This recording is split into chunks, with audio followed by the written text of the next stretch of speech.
তিন যমজ বোনের নাম তাবিয়া, তাহিয়া ও তাকিয়া। প্রাথমিক বৃত্তি পরীক্ষায় একসঙ্গে তারা ট্যালেন্ট পুলে বৃত্তি পেয়েছে। 2013 সালে 26শে মার্চ কুড়িগ্রাম পৌরসভার নাজিরা মিয়াপাড়া টেক্সটাইল মোড় এলাকায় আইনজীবী তারিকুল রহমান, তারিক ও গৃহিণী শাহিনা আক্তারের ঘর আলো করে আসে যমজ তিন কন্যা সন্তান। এরপর তাদের লালন পালনে কঠোর পরিশ্রম শুরু হয় বাবা মায়ের। তাদের উদ্দেশ্য তিন সন্তানকে শিক্ষিত মানুষ হিসাবে গড়ে তোলা। তাদের বিদ্যালয়ে ভর্তি করে লেখাপড়ার যত্ন নিতে থাকেন এই দম্পতি। 2025 সালে প্রাথমিক বৃত্তি পরীক্ষায় অংশ নিয়ে ট্যালেন্ট পুলে বৃত্তি পায় তিন বোন। এতে খুবই খুশি পরিবারের সদস্যরা। আমি তো ভাবিনি যে দুইটা পাবে, একটা পাবে না। দেখতে চাই সবাই পেয়ে গেল, আশ্চর্য লাগছে আমার কাছে। খুব ভালো লাগছে, কারণ হচ্ছে তিনজনেই একসাথে ট্যালেন্ট পুলে বৃত্তি পেয়েছে। দেখা যায় যে অনেক সময় একজন কেউ ট্যালেন্ট পুলে পায়, কেউ একজন সাধারণ গ্রেডে পায়। তো এই জন্যই হচ্ছে আসলে ব্যাপারটা সেজন্য বেশি আনন্দের সবার জন্য। একসঙ্গে বৃত্তি পেয়ে উচ্ছ্বাসিত তিন বোন, জানায় নিজেদের ভবিষ্যৎ পরিকল্পনার কথা।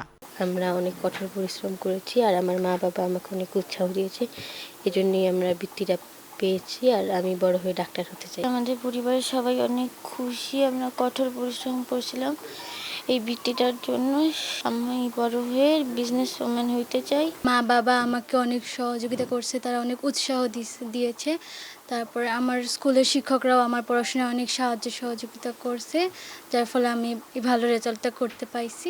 সন্তানদের এমন সাফল্যে খুশি বাবা মা, তাদের সুন্দর ভবিষ্যতের প্রত্যাশী তারা। আমার সন্তানরা যাতে ভবিষ্যতে আরও ভালো রেজাল্ট করতে পারে, সঠিক জ্ঞান, উত্তম জ্ঞান অর্জন করতে পারে, এবং আল্লাহ যেন তাকে সেই জ্ঞানটা দেন, এবং আমার সন্তানরা এই ভালো রেজাল্ট করে দেশের মানুষের জন্য, দেশের জন্য যাতে কাজ করতে পারে। সাফল্য অর্জন করেছে তিনজনেই, ও আমাদের পরিবারের সবাই সকলেই খুশি যে আমার তিন সন্তানই একবারেই ট্যালেন্টপুরে বৃত্তি পেয়েছে।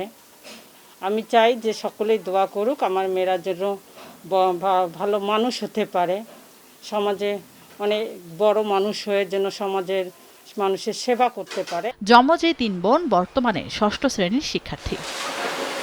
সময় সংবাদ, কুড়িগ্রাম।